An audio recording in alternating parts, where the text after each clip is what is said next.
Sveiki. Apie svarbiausius įvykius čia, Briuselyje ir, žinoma, tai, kas sieja Lietuvą su ES. Svarbu mums visiems žinoti, suprasti, diskutuoti ir galbūt kitiems dar paaiškinti. Šią savaitę įvyko keli labai svarbus tarybos posėdžiai. Kitaip sakant, ES ministrai, tiek užsienio reikalų, gynybos ministrai susitikę aptarinėjo tuos klausimus, kurie ypatingai svarbus Lietuvai. Nes patikėkite, saugumas yra nedalomas, saugumas, kuri situacija Ukrainoje veikia mus kasdien. Tai štai, dėja reikia pripažinti, kad tas didysis ES pažadas pagaminti milijoną sviedinių, amunicijos Ukrainai nebus matyti įvykdytas. Iki šios dienos, tai yra praėjus jau 5-6 mėnesiams, tik tai 300 000 patiekta Ukrainai. Iki kovo mėnesio kitų metų lieka taip pat tie patys 5-6 mėnesiai. Tai ar sugebės ES įvykdyti savo pažadą? Klausimas yra labai rimtas. Pinigų yra, bet nėra pajėgumų. Ir neveltui susirinkę gynybos ministrai sutarė, kad 24 metų pradžioje pagaliau bus pateikta ES gynybos pramonės strategija. Seniai reikėjo ją turėti ir reikėjo dirbti daug stipriau, nei vien tik tai pažadus dalinti.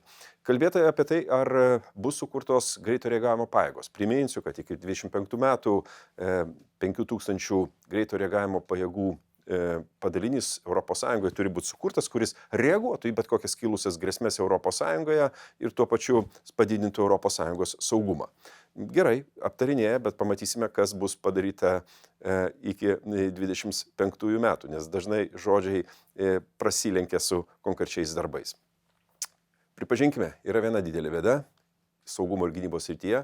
Vengrija ir toliau blokuoja 20 papildomų milijardų skirimą Europos taikos iniciatyvai arba instrumentui, iš kurio beje finansuojama didžiąją dalimi karinė parama Ukrainai. Vengrija nesitraukia, ES bando spręsti įvairiomis tokiamis papildomomis dėrybomis, vargu ar tai pavyks. Nes juo labiau aš tik priminsiu, kad ir 500 milijonų makrofinansinė parama iš Vengrijos pusės yra užblokuota. Pasakysiu atvirai, Orbanas tampa didžiąją Europos problema, todėl be tam tikrų pokyčių sprendimų priėmimo srityje vargu ar mes galime tikėtis, kad reikalai čia pasitaisys. Aktualus klausimas staiga įgavęs ir europinę dimensiją, tai yra politinė amnestija Ispanijoje. Priminsiu, kad Sančeso vyriausybei, kuriai reikia paramos iš Katalonijos separatistų partijos pusės, pasiūlė amnestiją. Tai apima 300 žmonių asmenų grupę, kuri buvo nuteista arba gavo tam tikrus teistumus po 17 metų įvykių Katalonijoje. Taip pat ir 73 policininkai, kurie buvo kaltinami, kurie ėmėsi tam tikrų veiksmų, represinių veiksmų prieš demonstrantus ir panašiai. Tai iš vienos pusės likti ir politinis sprendimas, bet turintis labai aiškias teisinės pasiekmes.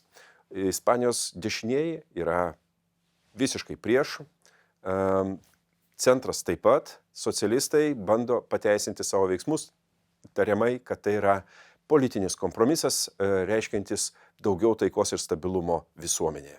Kitą savaitę šis klausimas bus svarstomas Europos parlamente, jis jau tapo europiniu. Kągi, ekonominės prognozės šiems metams Europoje nėra pačios geriausios. Ekonominis augimas eurozonoje sumažintas nuo 0,8 iki 0,6%. Lietuvai prognozuojami skaičiai netgi 0,4%. Estija beje 2,6 minuse. Latvija šiek tiek geriau negu Lietuva, minus 0,2, bet mūsų regionas tikrai nežiba šitoj srityje. Kai kurios kitos didžiosios valstybės galės pasigirti matyti ir didesnių ekonominių augimų. Tikiuosi, kad kiti metai bus Lietuvai geresni, tą prognozuoja ir ekonomistai. Šį penktadienį lankysiuos Telšiuose, susitiksiu su jaunimu, su žiniasklaida, su trečiojo universiteto lankytojais, kalbėsimės apie visus aktualius klausimus, tiek Briuselyje, tiek ir Telšiuose. Gero jums savaitgalio.